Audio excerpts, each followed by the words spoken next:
It's you. Come on in. Welcome to the Scumm Bar.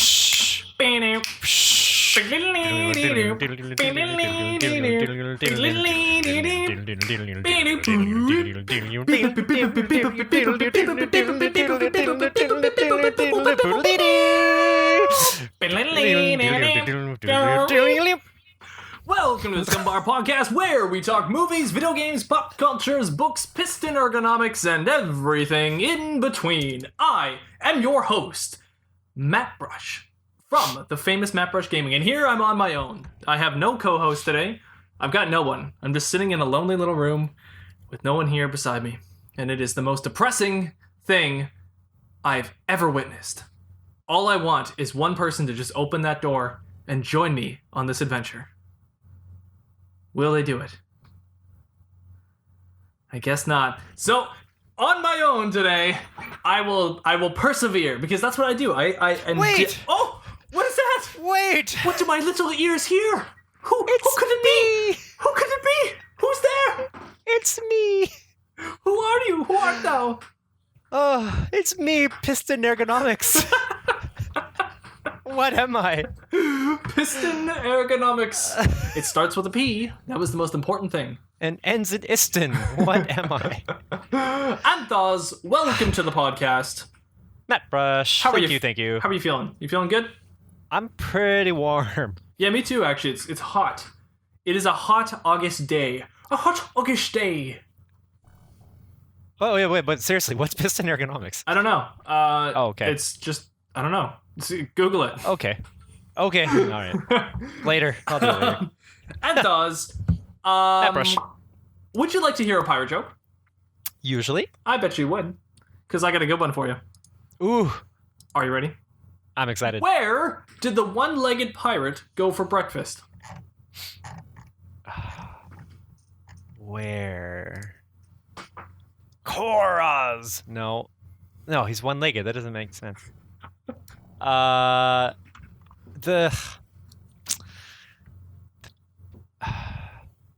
peg. No. IHOP. Oh, that's so obvious. You went to IHOP. I thought you were gonna get that one, to be honest. Oh, I was expecting you to I probably get would it. have gotten there. Yeah. I think maybe. I don't know. I didn't want to let you get there, though. I thought you were gonna get there, but then I didn't want to let you get there. Just had to steal my thunder. I had to steal the thunder. Anth0z, let's gonna jump into the ye old news. That's all right. a sentence and a half. Go ahead and shine a little light on the ye old news for us today. Okay, cool. So some newsworthy stuff is, well, I had a combined. Okay, so a Jack and Jill party. Did you go up the hill? Did you fetch a pail of water?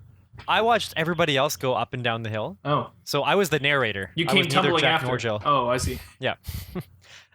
So yeah, Jack and Jill party, basically a combined bachelor/bachelorette party. Oh. So what my fiance did, my fiance and I did, was we had a bunch of people together and we did cocktail wars. So basically like a giant. Sorry. Yes. No. Roosters. Not the whole rooster, just the tails. Oh, okay. So you gather each other, and then in teams you strap each other down and you start tickling each other. It's not illegal yet. It's very underground, cocktail wars. So we basically learn about mixology, learn about different drinks, ingredients, and techniques for mixing those drinks, and specific to, like, the techniques are specific to the drinks and the ingredients. So it's not just you can do whatever you want to make a drink. You know, there's specific rules, or at least certain things you could do that really will bring out the flavors of each ingredient. So learn about that, and then got to make our own drinks, which was pretty fun. I think we were all pleasantly surprised at how our drinks all turned out. Everybody thought it was gonna flop, but we liked our drinks. Nice. And it was a really fun experience. I would recommend it to people. If anybody lives in Vancouver or nearby, check out Brandywine because they do cocktail wars. And because it's from Lord of the Rings, the Brandywine Bridge. Brandywine, yep. That's them. Huckleberry Ferry. Or Buckleberry Ferry. Brandywine. Buckleberry Ferry? Buckleberry? I don't know the names. But Brandywine's in there. I know that's in there. Yeah. Well, anyway, so that's me. Good. I've got some other news to share, but do you have anything that you want to bring I up? have news. I have news. You are candidly already aware of this news. Yes. But I, over the last weekend, have got engaged. Woohoo! So now I actually need to say the word fiancé, which I'm not. Yes. I've been making fun of you for that for about a year now. And now I have to actually start saying the word fiancé. Is she around? Fiancé, are you around? Hello? Fiancé? Are you there? Can you bless us with your presence for 2 seconds? Tell the people that you're real. Oh no, they're not going to believe me anymore. It's all a lie. I'm really a man. No! Don't listen to her! She's lying! It is all a lie. She's not a man. I promise. That's a sexy man voice. Oh god. What is she doing? She's doing a crab walk. Your fiance's a crab. She is. And she just got her hair done and she looks really good. She just got her hair all did. Are there streaks? I wasn't really sure with the lighting. Some kind of gradient. I don't know. It's like It's just more blonde. yeah. More blonde. Cool. Blonde. Yeah. Yeah, that's good. Anyways, tell the Thanks. people that we're engaged. I am real. And And I have a ring on the finger. that Which It's on finger? the left hand. that I gave you. Second one from the left. From you. Yep. Yes. Okay, there we go. Confirmation, folks. You've heard it. Yes. I am officially engaged. So women, I'm It's off real. the market. Suckers. Mattbrush has been fianced. I've been fianced. Yep. I've been stolen by my fianced. Ooh, Okay, I get like out. the spirit fingers. Get out. No one wants to hear you. Okay. Yeah, that was more than 2 seconds. Love Bye. you too. Love you. Aww. So that's her. She is real. I promise you. And we live together. We're living together in the big old hoose. The hoose that I moved into. The hoose with the moose. Thank you, sir. Okay, moving on to real other news. Let's move on to some real other news. Real other news, sure. So just looking at my notes. I didn't actually look into this. So basically, all these news things I'm going to bring up, I did not look into them. I saw the news article titles, thought they were cool, wanted to bring them up, and she's bursting into the room. What does she want? oh, what happened? I just wanted to say that for now I am real and I'm really excited. I'm super excited to get married. Oh, that's so cute. I act weird, she- but I'm really excited. Oh, She's camera shy. I'm getting Okay, bye. teary. This is why I do the podcast and not her. Yeah, I did. Aw. Oh, look at that look you give each other. Okay, I'm So sorry. endearing. Continue on. Continue. I don't want to talk about anything else. I just want to talk about you. No, don't. And your engagement. It's done. It's all done. Move on. Fine. I'll bring it up later. Anyway, so, so I don't really know much about these things. Yep. But apparently there was a teaser for Nickelodeon's new reboot of Are You Afraid of the Dark? Oh, really? So I used to am love that intrigued show. by that. Yeah, I actually liked that show more than I liked Goosebumps growing up. Actually, me too. That was the Midnight Oh, did you? Society. Yeah. Yeah, I watched that more than Goosebumps as well, actually. And what was one of the actors that was in that? He was in another one of those like kind of comedy shows. Oh, was it Student Bodies? Did you watch that? Student Bodies? No. Ah, okay. I can't remember his name, but I don't know. I guess for some reason, maybe the way that they told stories in Are You Afraid of the Dark versus how they did it in Goosebumps, like I always liked it more, and some of them seemed a little bit more more on the serious side. Yeah, I think the Goosebumps a little more novels creepy. or books were like fairly serious. Well, they weren't serious, I guess, but they were fairly jokey. But they did have like serious tones to them. But the show was super cheesy. While Are You Afraid of the Dark had some serious visual images to it that were really good. Yeah. So that's one thing that we can look forward to. Cool. This other thing that I noted was apparently there's a new hybrid airship The title of the article is "This hybrid airship is basically a flying mansion." So I looked into it. So just think of like a blimp. Did we have these before? But I have no idea. It seems like it's new hybrid air vehicles. What the heck?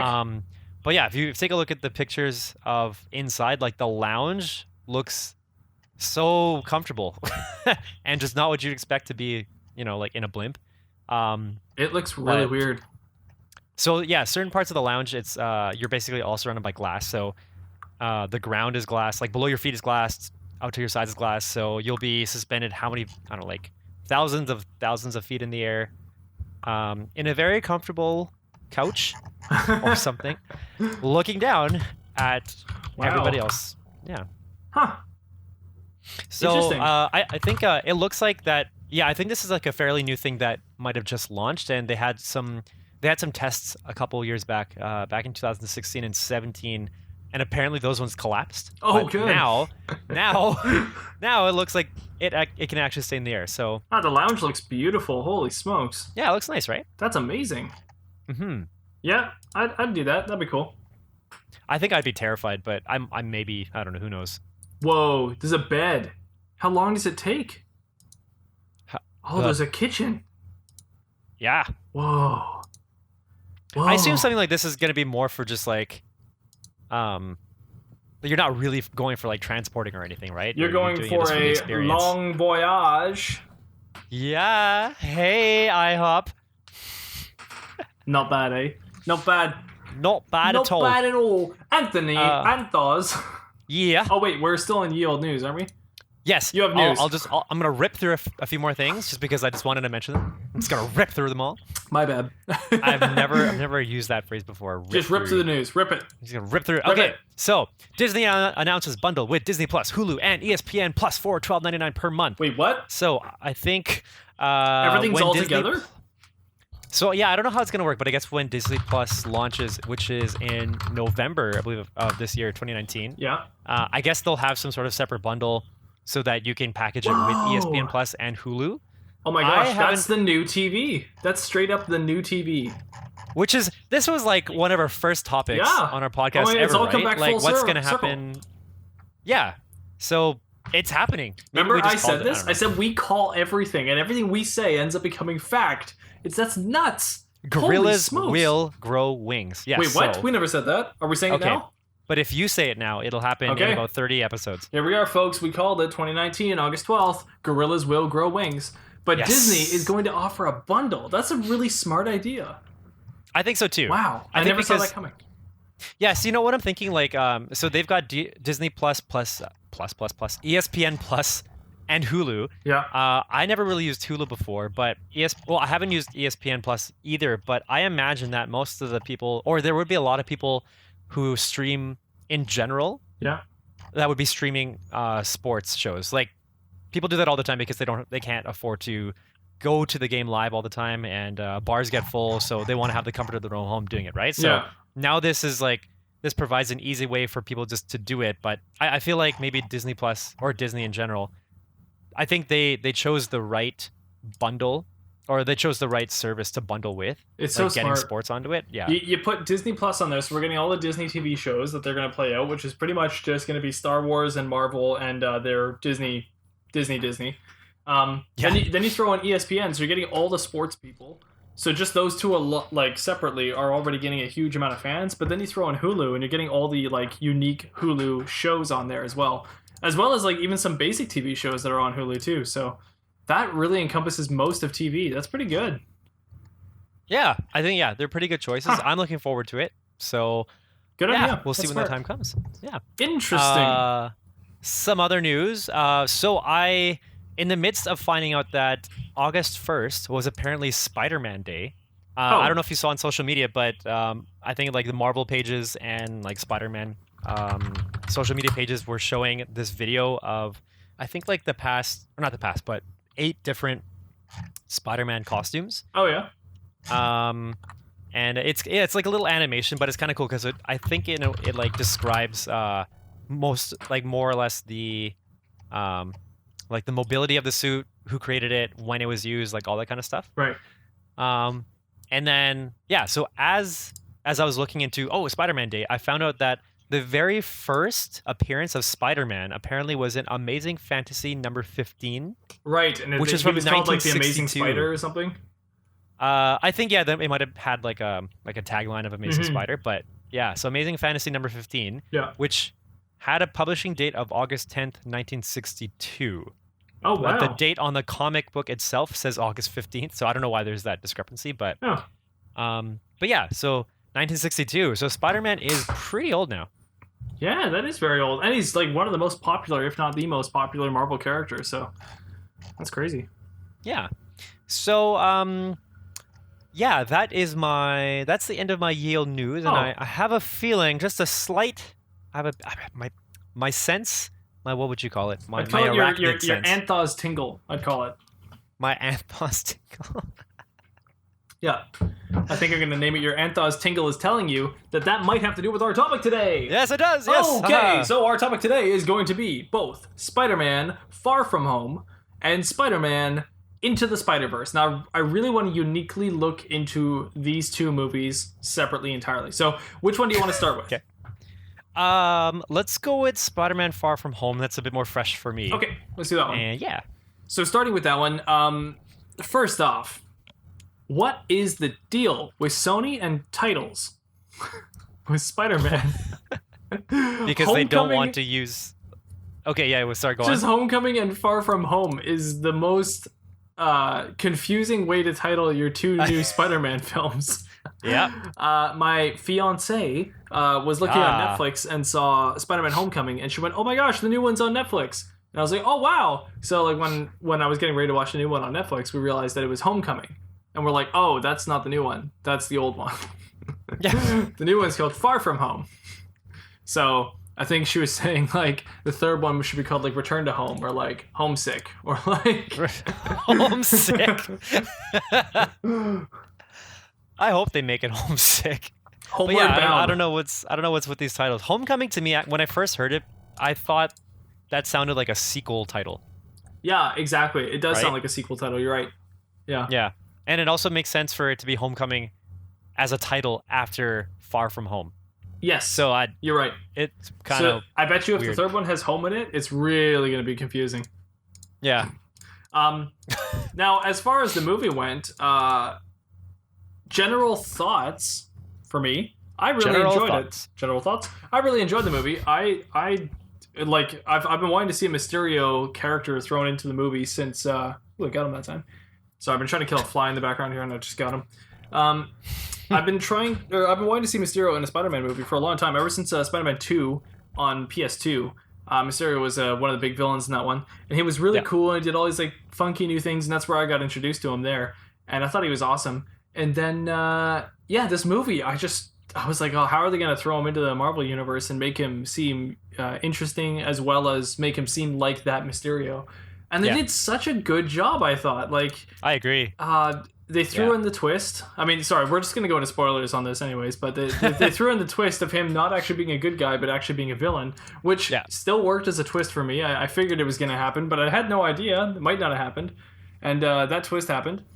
And the best part was, like, what really sold me was when Peter was getting, when he was thrown into that weird, like, virtual realm where Mysterio was able to like play with him a whole bunch and do all these weird little things and visualizations to him to totally mess him up and then make him get hit by a train. That was very cool, very, very smart. So all in all, I'm very happy with how this movie was portrayed. It could have gone wrong in so many ways, and I feel like they pulled it off. So I'm happy.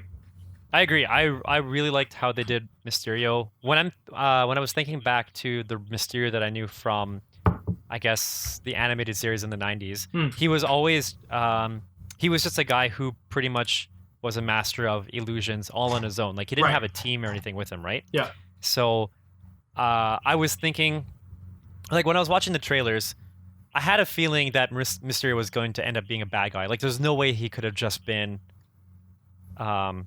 just a guy from another Earth that was trying to save his Earth without some sort of hidden agenda. And so I like the fact that it ended up being a whole team of people putting this together, because that's so much more realistic for all these people to come together with different roles, different skills to be able to create these illusions that that really confuse you in real life. Right. But I think I mentioned this to you earlier, but the only thing I didn't like about the fact that it's a team, or not the fact that it is a team, but the reason why it is a team of people that are doing this is because they had a vendetta against Tony Stark, which I found was the same reason as why the Vulture was the Vulture in Homecoming. Oh, right, yeah. So which I makes just it a didn't bit like. too much on the Tony Stark angle kind of thing. I guess I just didn't like that the villain was created out of the same reason. I almost feel like they're going to go that angle more, though. Like, if they continue on with the Sinister Six, they may continue on that same path. Even all the way up to, let's say, Osborn. Wait, is it Osborn? Osborn. He may also be influenced entirely based on Tony Stark's decisions. And I think that angle is just the idea that the New York we see in this show is not necessarily the same New York that we would have seen in a Spider-Man show. The New York we're seeing is heavily influenced by Tony Stark's influence. So I guess that's the message they're gonna make each and every time. It could be seen as tiresome for sure. I could definitely see that. I didn't really think about it, but yeah, I could see that. Well, I guess if they do the Sinister Six route, I guess it makes sense that if they're going to come together, it's because they have a very similar reason that they all hate Tony Stark, I guess, and they want to get some sort of revenge. So yeah, I guess that does make sense. I can see a lot of the whole like revenge on the Avengers for not taking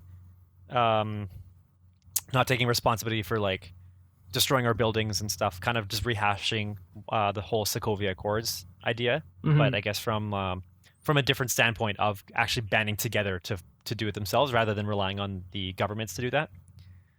So which could be interesting if they even go that route, but who knows what they will. Yeah. I wanted to mention, so between Homecoming and Far From Home, what I noticed a big difference was the character of MJ played by Zendaya. So my fiance, she hated watching Zendaya. Well, I think I disliked watching Zendaya's character in Homecoming as MJ in Homecoming. I agree. Yeah. And then in Far From Home, there was a definite switch in terms of her character's direction, and it wasn't enough for my fiance to be okay with it. She enjoyed Homecoming much more than she did Far From Home. Oh, really? But I told her I really liked Far From Home, and she's willing to like try it again.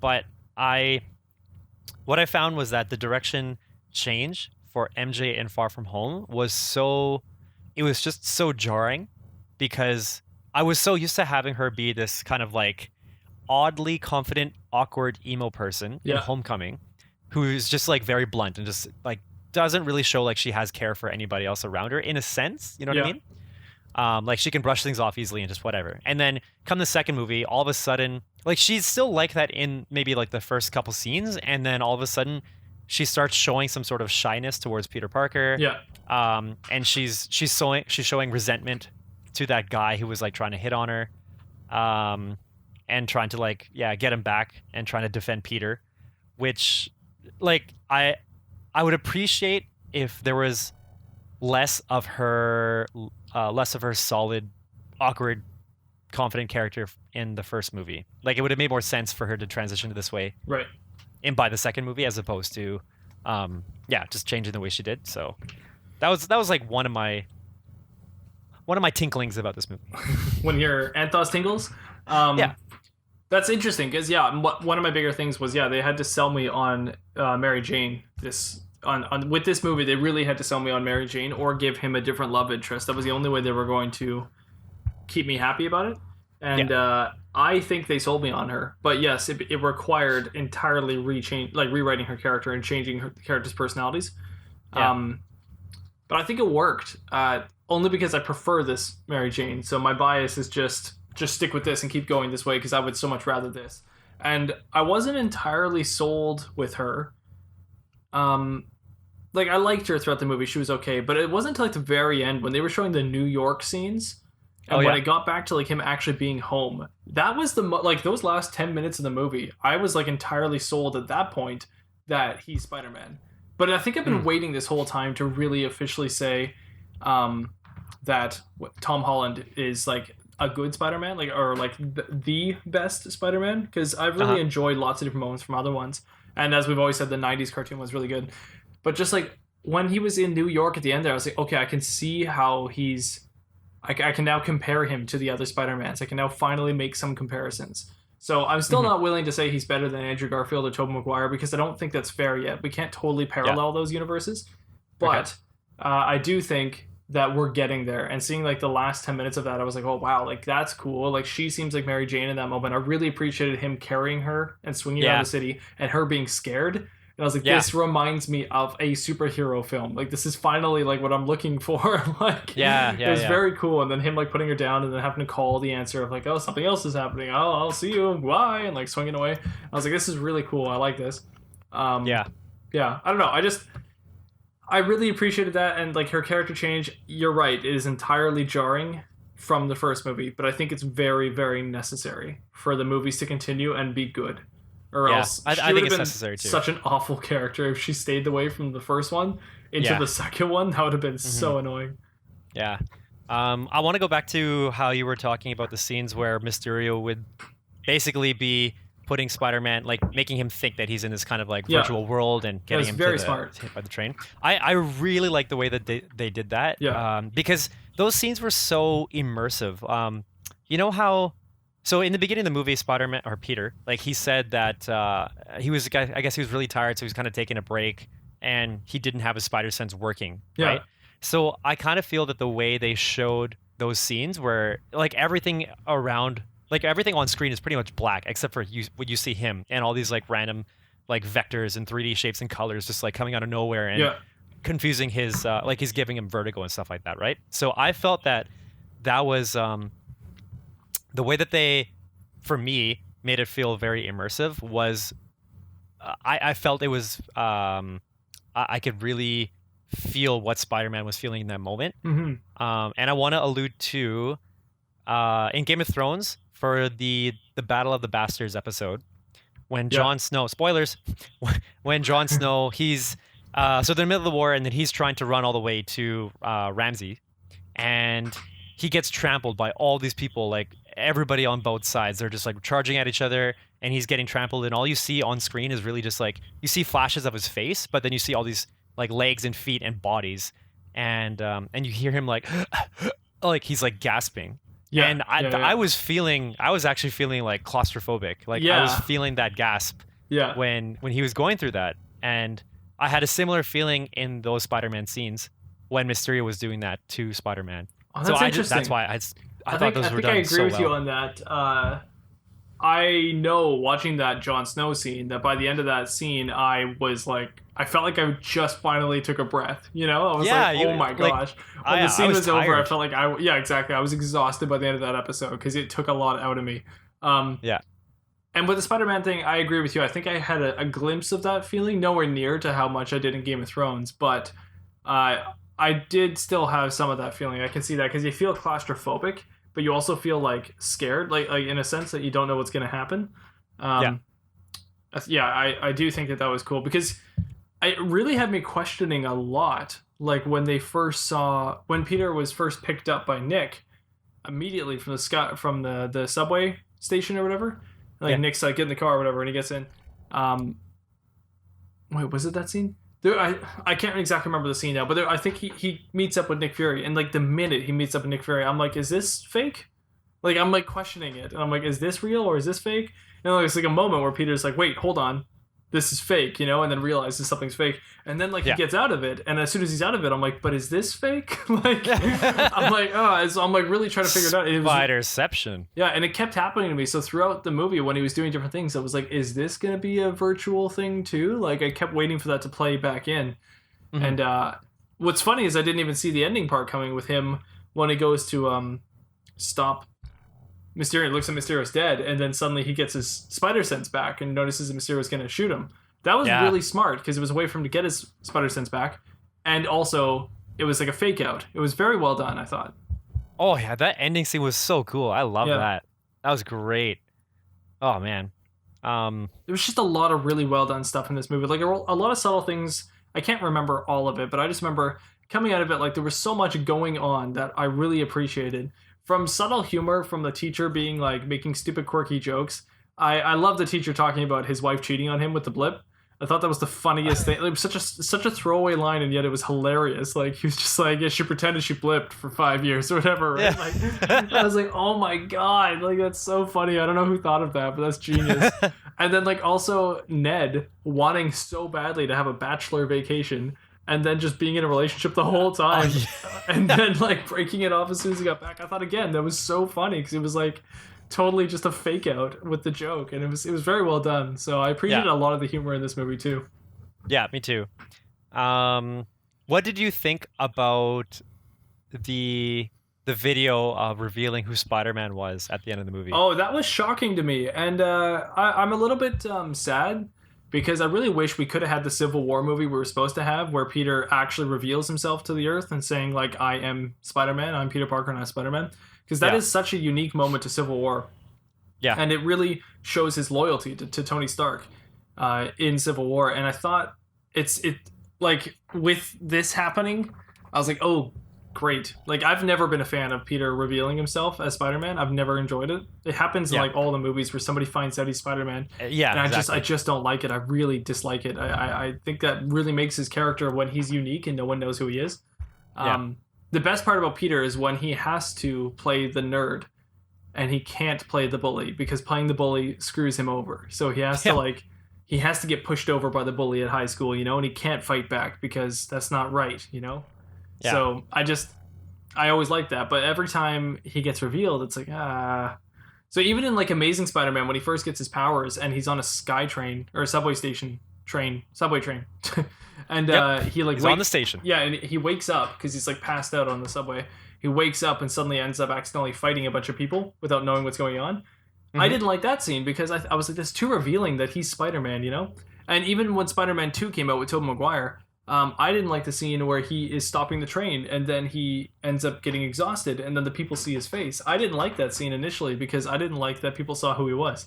It wasn't until later on when I see the bigger picture now, and I think it's great that people could see who he was and they were like, he's just a kid, you know, he's just like us.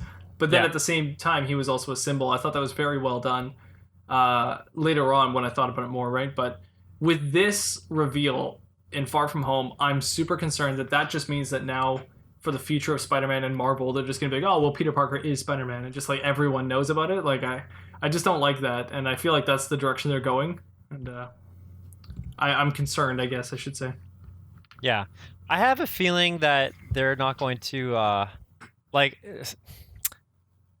have a feeling that the focus isn't going to be necessarily that he is Peter Parker, but I feel like maybe they're going to put more emphasis on trying to show that he's not Peter Parker. You know what I mean?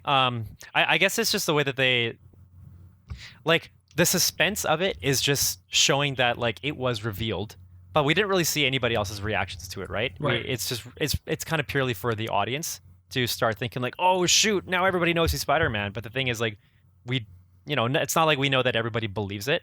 We've got the Skrull invasion coming up, which they used in the post-credit scene. I don't know if you stayed for. There were 2 post-credit scenes. I saw that. Yeah.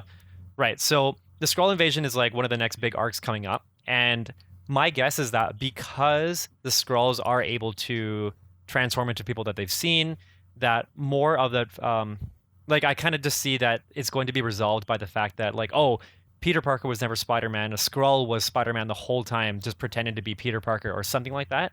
Like, I have a feeling it's going to be one of those things just because they have the ability to use any of the Skrull's powers and influence to just erase any kind of problems that have occurred. Okay. And one being this reveal thing. Interesting. Yeah. But even if that isn't the case, I guess I really liked the fact that the reveal wasn't under Peter's control, under Spider-Man's control. More so because he did emphasize throughout the movie a few times that, like, people can't know who I am. Like, I'm just a kid. I don't want to, like, ruin my life for the people, like, close to me. Like, people get in danger. Like, he knew, he basically knew the consequences already, and he wanted to be sure that nobody really knew. Like, even when MJ called him out and just said, like, oh yeah, you're Spider-Man. Like, he was denying it pretty much all the way up until, like, there was danger. Yeah. And then there was just, like, no sense in trying to hide it because there's something much more important at the time now. For sure. So I like that this happened to him when we already know that he's come to terms with that he shouldn't do it. So the fact that it was completely out of his control, I see that this becomes like another thing for him to climb over, like another obstacle to surpass, sort of thing. So I mean, in terms of for his character growth, I understand that, and I can definitely see that as being a unique plot device. But after watching Death Note, like the greatest game of cat and mouse like ever written, I would so much prefer something more akin to that, where a villain knows Peter's identity, is maybe doesn't know it, but is trying to figure it out, and all signs are leading to Peter. But Peter, being as smart as he is also able to prove it's not him. So then you have these two like Sherlock Holmes kind of like detectives, both like sneaking each like other out. Sherlock and Moriarty. Yeah, exactly. So pretty much both trying to say that it's Peter and also saying that it's not Peter, and both having perfect evidence for doing that. But it is Spider-Man, so you have to do it also with like action scenes and all that kind of stuff. But I think there's a great story there, but at the same time, I think it could be told in a better way, where we're seeing more of Peter trying so hard not to get it out there. Instead of it just getting revealed and swept out of nowhere, I don't like that. It felt a little, well, it felt very comic booky, where it's at the very end of a comic book. What will, oh no, kids, what's Peter gonna do next? Like to be continued. Exactly. Like it really felt like that, which is fine. But I would definitely prefer it to have not been so like, boom, you got to see the next one and see what happens. Hey, okay, yeah, that's fair. It'd be unique if, let's say, we saw the teaser to Spider-Man 3, and it was just like, dun, dun, and it was like somebody trying to, like, I don't know, some villain talking. It's just like, I have news to lead to who is Spider-Man or something like that. It's like, dun, dun, and then it's just like Peter, like, talking to somebody else. Just like, he's just like, I gotta stop him. He can't find out it's me, kind of thing, blah, blah, blah. And then, like, all this stuff. And it's just like, you can make a really unique storyline out of that whole plot point, but to just, boom, hit you with it, I was like, oh, great. So now, like, in the next Avengers, everyone will be like, hey, Peter. Yeah. But then again, he was open about it in Infinity War, I think, so. Well, he was pretty open with it, with anybody else that he knew were already superheroes, right? Like, was it when he introduced himself to Captain Marvel? I think he said, "Hi, my name's Peter Parker." Right. No, sorry, no, that wasn't to her. It was to somebody else. Well, Doctor Strange, he says, "Oh, we're using our made-up names." Yeah. It was Doctor Strange. Yeah, right. Yeah. So I don't know how much more I have to say on Far From Home, other than just I really enjoyed it. I thought it was fun. I'll probably watch it like one or two more times, and that's really good for a Marvel movie for me. So I enjoyed it way more than I thought, and I was pretty much done with Marvel. But I gotta say, I'm very excited to wherever Spider-Man's going. Like, I don't know if I need to see more Marvel movies, but I know I want more Spider-Man movies. Right. I guess my last note is I'm curious to see what they're gonna do with Flash. Just because of the whole, like, in the first movie, he's... Okay, well, I'm used to seeing him as, like, this big jock bully type character, me too. right? Yeah. But now he's not so much the big physical bully, but more of, like, verbal bully. So, still a bully in a sense. In the first movie, he's like a rich pretty kid much bully. Like... Yeah, it's weird, like a preppy... Yeah. Preppy verbal bully. Anyway, I love his, how he loves Spider-Man, though. That's such a genius thing. That's so smart. That's what I was gonna mention, because like in the first movie he's so like, I don't remember him saying anything about like how much he likes Spider-Man, but he's very anti-Peter. Yeah. Right? Like in any sense. And then in the second movie, like there's still some like anti-Peter anecdotes, but there is more focus on him really enjoying Spider-Man and wanting to like be the social media presence and like finding like, oh, like you work for Spider-Man and like all that kind of thing. Like he's so invested in Spider-Man. So I'm just curious to see what's going to happen. Like, what's next for Flash? Is he going to find out that Peter Parker is Spider-Man? Is it going to be this whole cliche thing like, oh, you've been Spider-Man this whole time? Like, oh man, like I love you. Like what? Like, I'm really curious to see how. Did you see goes. there's rumors going around that he could be the Harry Osborn of this universe? They may take Flash Thompson and make it like Flash Osborn or something, and they may like kind of flip it a little bit and make it so he's the new Harry. So he is rich, if you think about it, and his mom was not returning his calls throughout all of that movie, and everyone's like, why? And like, where did that plot point go? It didn't really matter at all. But people are speculating that it's possible his mom, let's say, is like a Norma Osborn or something, and he's actually like technically the Harry Osborn to this series. So I don't know if they'll do that. I mean, who knows? That's just a fan theory, but I think it could be true. You never know. Because in that speculation, that means that he would then become Green Goblin. or the is it Hobgoblin or Green Goblin? Green Goblin's originally Norman Osborn. Yeah, but you're right. Harry does take up the mantle. After. I thought he was Hobgoblin though. Hobgoblin was like some completely other character. I think Hobgoblin was played by like Norman Osborn's rival or something like that, and they like fight each other. Oh, I can't remember. I always liked Hobgoblin's costume more than the Green Goblin. Oh, really? I don't know why. So yeah, I don't know. That's a fan theory. We'll see what happens. I'm also excited to see where they throw Venom into this and how this works. I really hope they don't do the Tom Hardy Venom, and if they do, I really hope that they massively rewrite a lot of his character, or write a bunch of stuff that we haven't seen yet, such as making him more of an aggressor, more of a criminal, more of an angry person who's gone through a lot that maybe we as the audience don't know. That would also work for me. But if they just brought in the Tom Hardy we saw from Venom, I'm not gonna be cool with that Venom. That's just not Venom. Like that's just a dude. Like yeah, I feel like a lot of people wouldn't be too happy with that. Yeah. Like they would want to see the kind of Venom that is like also anti-Spider-Man, yeah, right? And you gotta see a this big Venom is like the dude. anti-hero, so it's a little bit too. I feel like that Venom is a bit too far gone to be introduced into like the Spider-Man universe. And I really want to see the Black Suit Spider-Man storyline. I know we saw it in Spider-Man 3, and you know what? You call it a controversial opinion, but I like it. I think it's cool. I really like the story. To see. Sorry? I really like that story of him going too dark and like almost killing somebody because he's got the Black Suit Spider-Man on. And then he realizes that he's taking things too far and finds that line and then rips off the suit. I just think that's such a good moment for Peter Parker, and I really want to see that. I think we need to see it. I remember liking that too. I have a couple of things I want to mention.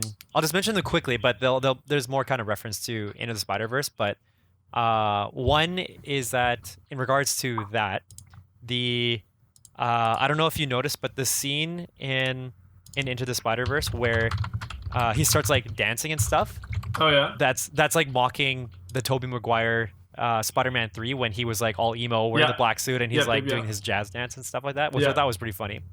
The other thing is that I really would love to see something along the lines of Madam Web when that was in like the last bit of Spider-Man, which like, I mean, they've almost kind of done that with Into the Spider-Verse, but the thing is like they've gone with more the like the characters that are really existing in this time as opposed to like all these different, like just completely different dimensions. I'm not saying that correctly, but like all the Spider-Men that came together in front of Madam Web, I would want to see all those together in a movie. Me too. That would I want to see cool. Peter Parker as a spider.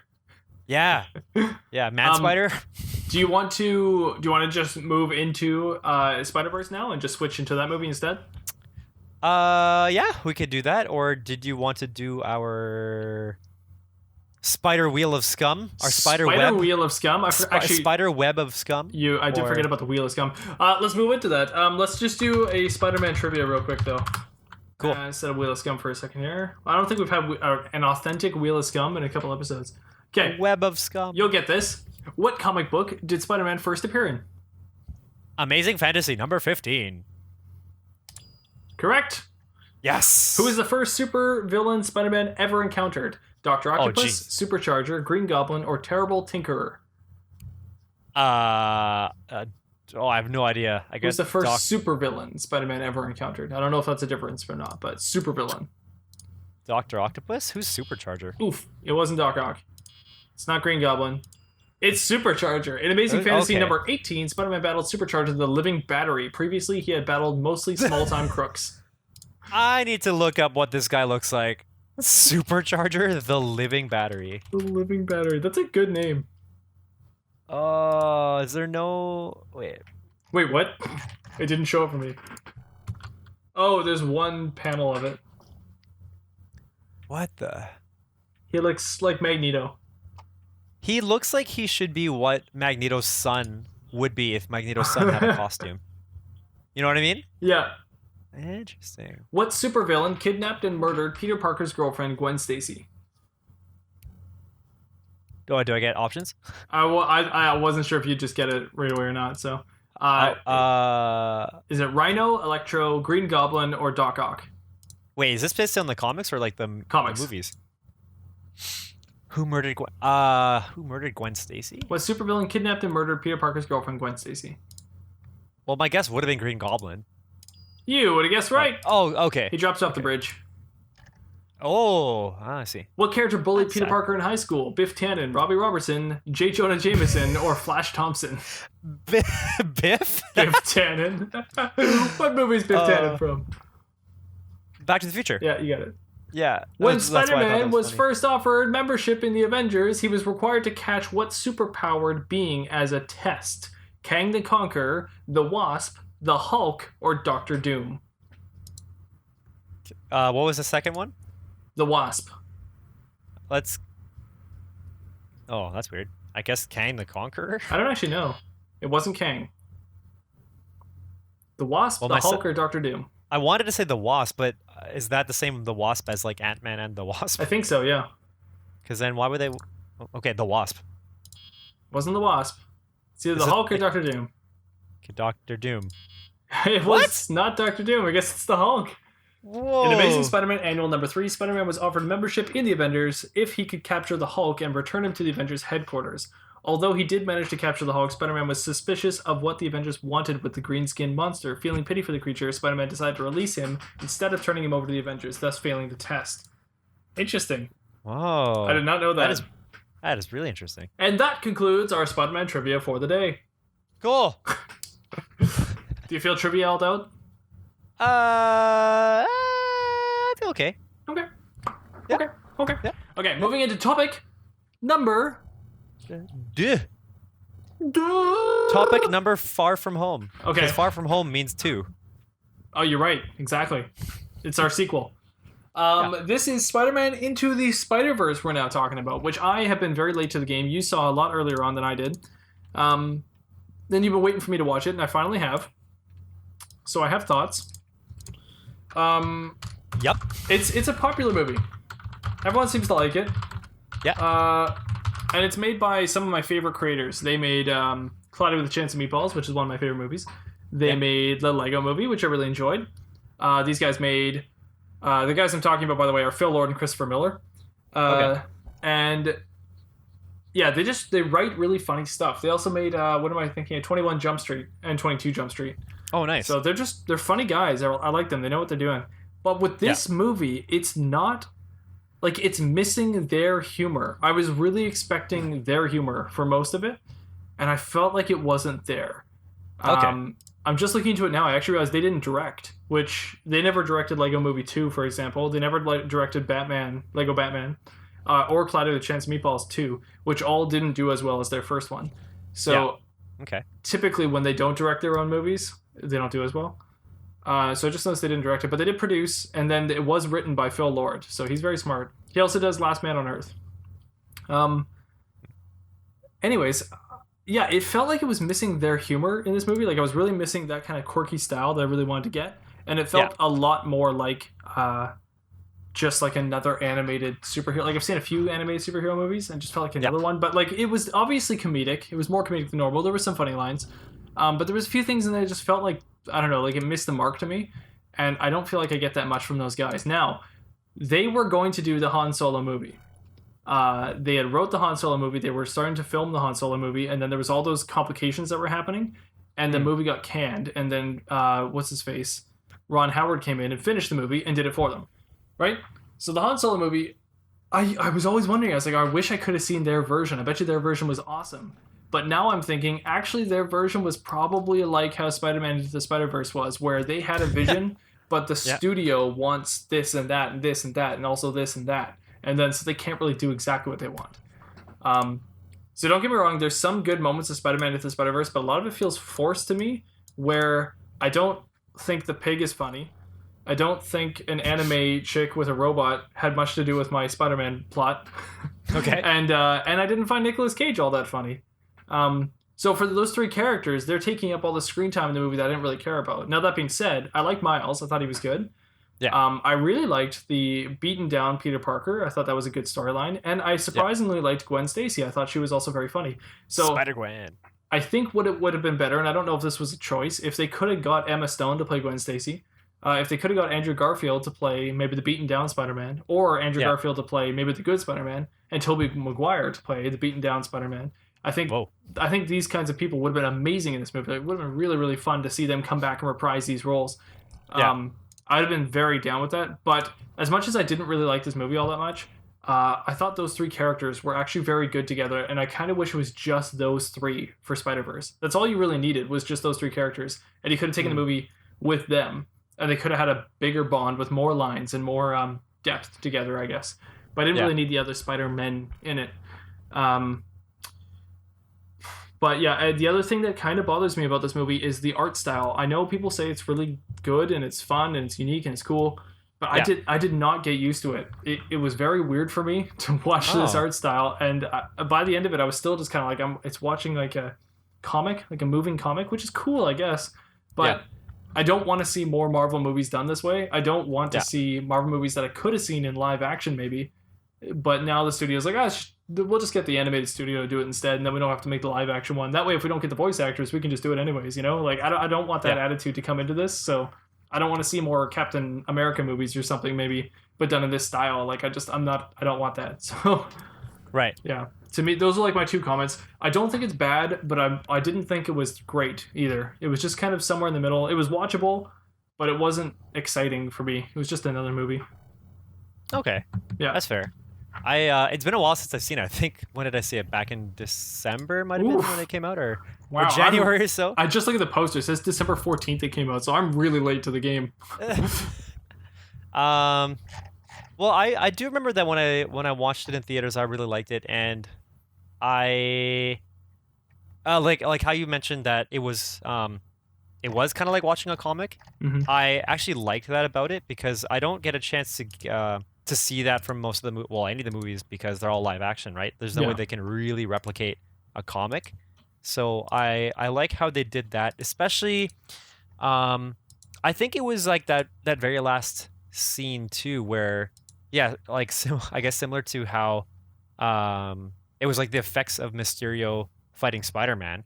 Like, that's kind of how everything was happening in that like dimension or like whatever, in that sphere or whatever was happening in that area. Like, there were so many things and shapes and colors and like objects just kind of all over the place. Yeah. But something about the vibrancy of it, and just seeing shot to shot, was, for me, it was actually like watching a comic book, but in motion. And I can see why you might not want to see that for a lot of the movies going forward, just because there's only so much of that you can take. Like, it's quite overstimulating. Yes.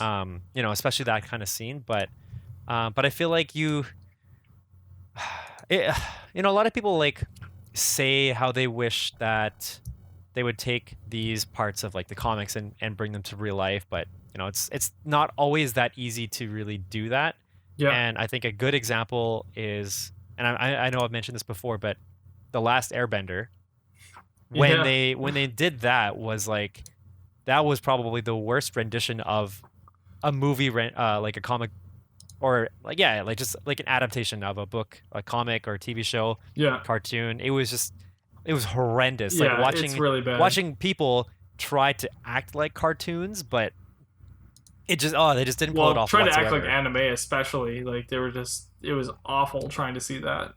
Yeah, like that, it just doesn't work for live action. At least not for like a one-off movie. If it's like a TV series, sure, maybe, because then you've got time to get people acquainted with how that style is going to go. Yeah. But with something like with Into the Spider-Verse, I like that I had the chance to see what it was like as a comic book like an animated comic book. And I also feel like we're never going to get many chances to see a lot of other dimension Spider-Men, Spider-People, Spiders in one movie. I thought we were going to get that with Far From Home, with the whole like talking about, oh, he's from another world or whatever. So I was hoping, like, I still think there's potential for that, though. Pretty much everything we saw in Spider-Verse, I think there's potential to see that in a live action movie. I don't necessarily know if I want to. I'm not the audience, I guess, for that, but I still think there's a lot of potential for maybe an Andrew Garfield and Tobey Maguire coming back in a Spider-Verse live action. I think that could happen. Yeah. Well, I guess the reason why I don't see that happening is because I can't see how that would be able to fit into any kind of arc that they're trying to get towards now, right? Because that would have to be a very one-off topic, a one-off movie, where all of a sudden we're just dealing with other dimensions, but specifically Spider-Man and I guess any other villains from those dimensions, as opposed to somebody that was ultimately controlled by like Galactus or something like that, right? I mean, they could spin it that way, but I feel like it'd be very difficult to, and that would just create so many weird layers that would just be very confusing, and then you have to answer so many questions, and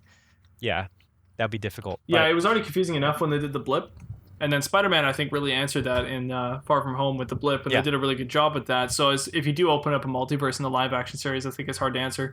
So just taking it as one story, one multiverse storyline on their own, you're right. Like it's a lot to tackle, and it's very unique, and it's hard, I guess, for the studios to do that.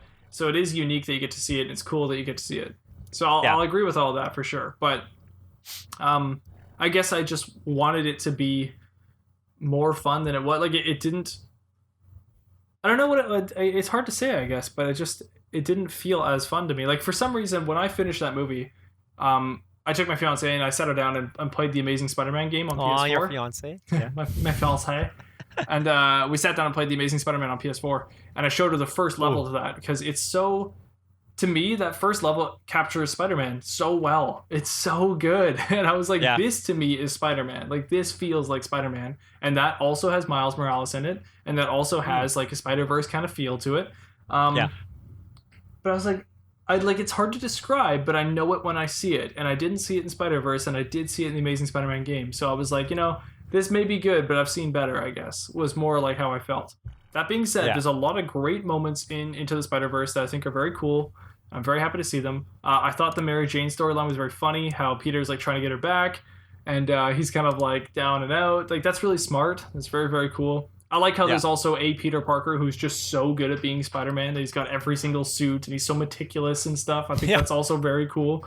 I like that. So you kind of get to see all facets of Peter Parker. And I do like their overall message of anybody can be Spider-Man. I think that's also pretty unique. But all that being said, I'm such a super fan of like original Spider-Man stuff that I think I just wanted more of that. Maybe that art style, but just like Spider-Man again. I'm probably the only person in this world that doesn't mind seeing Ben's death every single time. You can just keep showing me the origin of Spider-Man, and I'll keep critiquing it every single time. So right, yeah. Do you think that they put Spider-Pig in there because of the Simpson movie? I thought that's because of Looney Tunes. I thought Looney Tunes did Spider-Pig. Oh, they did? Yeah. It's like an actual reference, I believe. The first time I'd heard of Spider-Pig was in the Simpson movie, when Homer's got a pig and he's like holding it up on the ceiling and he's singing the theme song. Yeah, I'm pretty sure Spider-Pig's a legit thing. Although I don't see it coming up anywhere, so I don't know.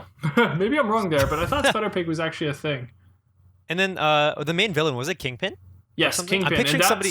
Also a very good rendition of Kingpin. That was well done. Yeah. I just remember seeing like a really, really big block character in my head. So that was Kingpin. But Kingpin in the PlayStation 4 Spider-Man game is also very good too. So I don't know which one's better, but the Spider-Man 4 PS4 one, Spider-Man PS4 game, I mean, is I think that's probably my favorite Kingpin I've seen yet. He's very good in that. Yeah. Okay. Well, so I guess for Into the Spider-Verse, would you watch it again? Let's see. Did you watch it in theaters or you watched it? No, I watched it at home. Oh, at home. Okay. I wonder if that makes a big difference in how you enjoy the movie. My friend said that you have to see it in 3D, so I was like, I didn't. Yeah. So maybe that does change it. I don't know. I guess I could, but yeah, it would suck to have to rely on something like that. But I did watch it in theaters, and maybe that's why I felt like I had barely any distractions outside of the screen because everything's just black. So all I really see is just what's on screen, and just kind of going back to the whole watching an animated comic book. That's like one of the first experiences that I can think of watching something like that, which is part of why I really enjoyed it. And knowing what we've talked about before, probably there had something to do with the whole father-son relationship going on in that movie that kind of It was a good storyline. Gripping at my heartstrings there. Let me say, they've done it better in Cloudy with a Chance of Meatballs, though. That was their best father story sunline. So, wasn't that like the same character too? The same kind of father. Very similar. Yeah. Like cop. Well, actually, no. Dad. That's a different one. That's Cal and I can't remember his name. Officer or something. Right. Yeah, that's very similar. Where he's a cop and he's like loves his son and like.